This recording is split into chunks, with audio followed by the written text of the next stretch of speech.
Ready. And action.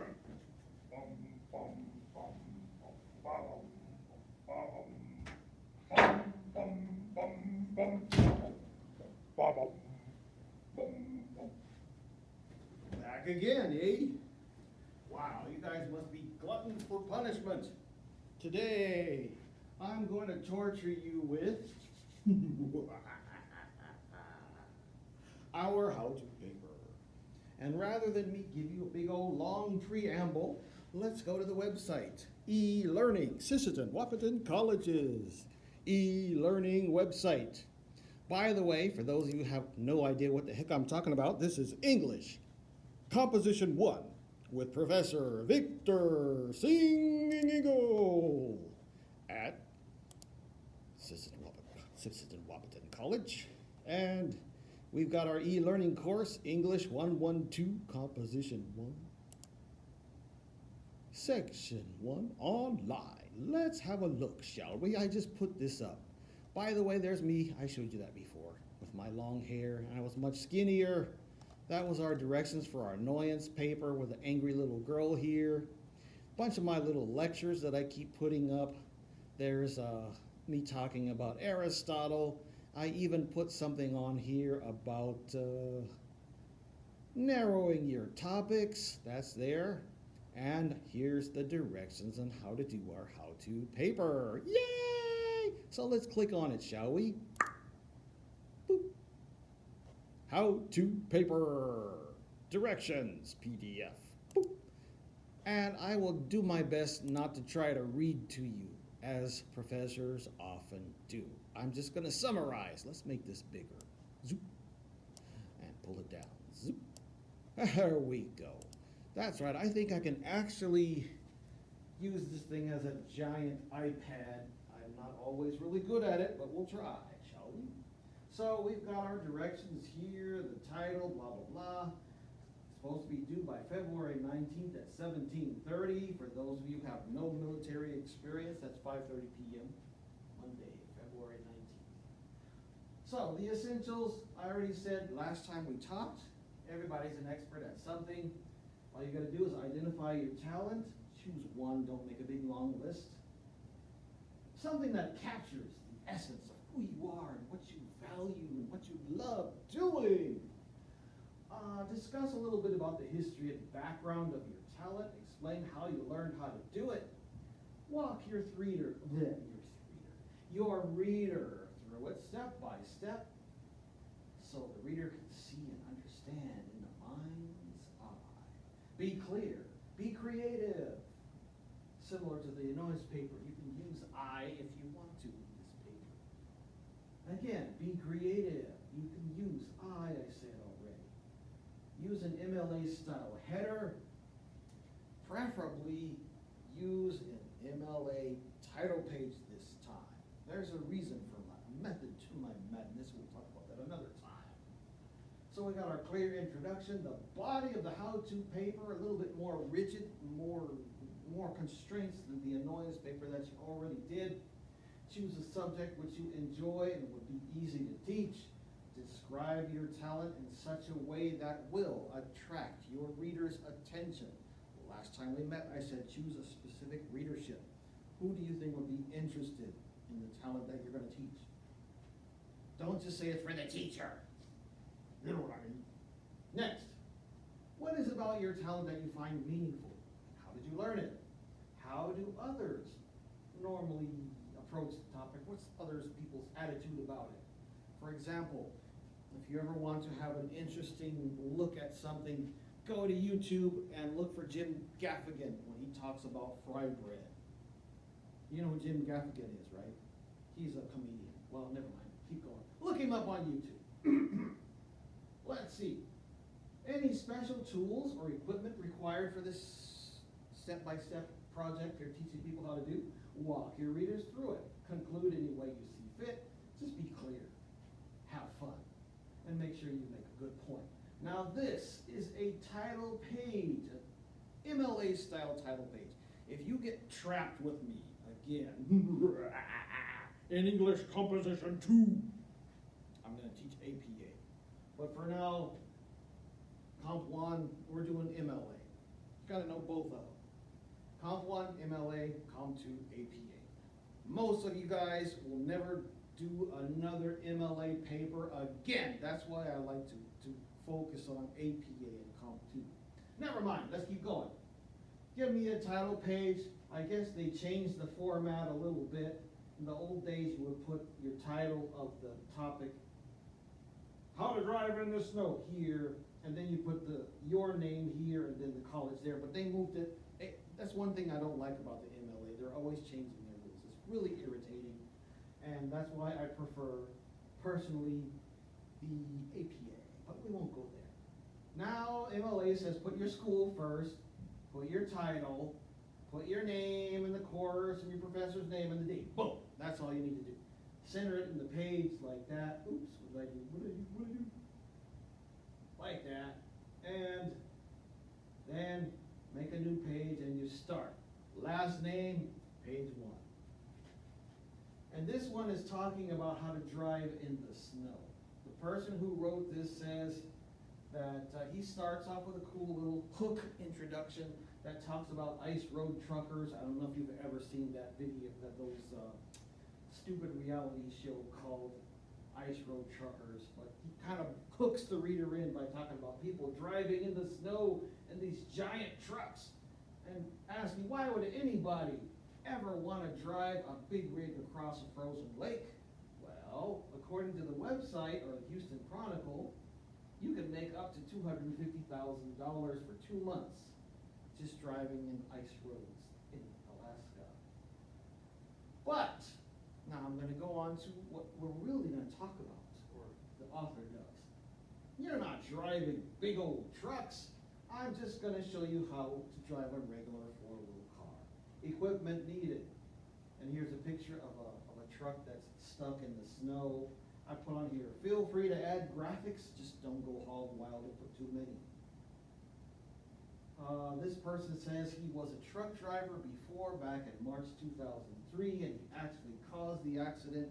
He drove his truck into the snow on purpose because he didn't want to crash into a big old pile of other vehicles. If he would have jammed on his brakes, he would have slid right into them, is what he's saying. So he said, forget that, I'm just going to drive in this nice fluffy snowdrift. And that's what he did. Somewhere between Omaha, Nebraska, Des Moines, Iowa. Let me see. He learned how to drive when he was a 16-year-old in the snow in Mount Shasta, California. But never mind all that. I want to show you how to do it in a simple 4-wheeler. So he's hooking you in. Now, he even relates to students. He says here, a 4-wheel drive vehicle such as a Jeep Wrangler or a Ford F-250 would be advantageous, but sometimes or oftentimes you'll have to make do with what's available. So let's assume you've got a common 2012 Honda Civic, which is a nice, inexpensive, reliable car that most college kids will enjoy. So the person is pretty much, you can tell already who the person's talking to, right? I'm not going to do too much yakking. So, he goes on and talks about, he starts making fun of cars. And he uses a little bit of a conversational tone here, or a conversational voice, which we talked about before, and we will talk about some more later. He says here, well, front wheel car versus, come on, dang it, front wheel drive versus rear wheel drive, blah, blah, blah. But get back to the point. Let's make a list of things that you need. Number 1, brakes, steering, heating, blah, blah, blah, blah, blah. He gives us this cool little list, and he even puts it in a blue box. That's cool. Yeah, you can do that. Why not?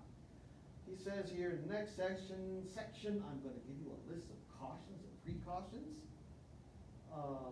He says, I don't want to bore you too much. Here's a number of my points.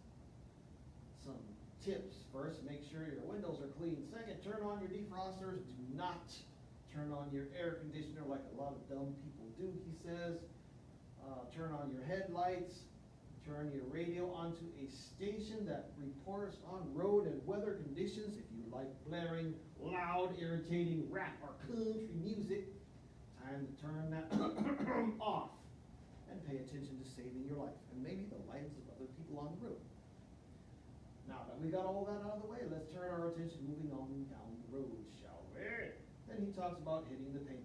Notice that he's using what I call subheaders. That's okay. He's not overdoing it with a white space like a lot of students do to make their papers look longer. You know who you are. He's just using optimal amount of white space here. He talks about driving in Selma, Alabama. He tells a little story to illustrate his point. One time he was with his wife driving in Selma, Alabama, and it only snowed like a little teeny tiny 4 freaking inches, he says, and people all lost their minds. He went down to Walmart with his wife, and people were crashing, and his wife said, maybe we should go home. These people are going to kill us. So he tells a little story to illustrate, as I said. Then he's got some of his biggest problems, or things. He says maintaining traction. He's got another little box here. I call it eye candy because it kind of breaks up the monotony of the paper and gets the eyeballs looking where they need, where the author wants it to be, wants your eyeballs to be, I should say. He says, you'd be surprised at how many nincompoops out there violate these simple traction rules. Drive slowly, keep distance from other vehicles, use lower gears if necessary, especially if you have a stick shift. Does anybody drive stick shifts anymore? I don't know. Don't use your cruise control in the snow. Do not attempt to pass others unless absolutely necessary. A lot of people crash doing that. Do not accelerate or decelerate quickly. Do not step on the gas while making a turn. So he says, you'd be surprised how many nincompoops out there violate those last 2 rules especially. Don't accelerate or decelerate quickly. Do not step on the gas while making a turn. Yeah, I've seen it too. Things that also cause trouble: panic, jamming on the brakes, jamming on the gas, and white knuckling the wheel. So he's giving you step by step. He's giving you little charts and little boxes of things to do, things not to do. Take your foot off the gas. Use neutral. No, don't do that. He says, do not listen to numbskulls who tell you to stick your car into neutral. Don't let the boneheads behind you all honking their horns, cursing, make you nervous. Focus on getting where you need to go in one piece. And he talks about don't white knuckle the wheel and get panicky. On one hand, keep in mind you are at the controls of a 2,800-pound hunk of steel. But whatever you do in your driving, just be gentle and smooth. Don't jerk the wheel, he keeps saying. And then he kind of has this really short, doesn't really have a really good conclusion. It's like 3 lines, maybe 2 lines and 2 words after that. Kind of just drops off. Okay, I'm done. And he just takes off. But at least he's got a pretty good setup here. You might want to make your conclusion a little bit more comprehensive than that. He even has a, what do you want to call this? A works cited page. Look at that. It says here, yes, you need at least 1 reference. If you're writing about fry bread, put it on there. Something you saw on Google, or maybe Jim Gaffigan or somebody.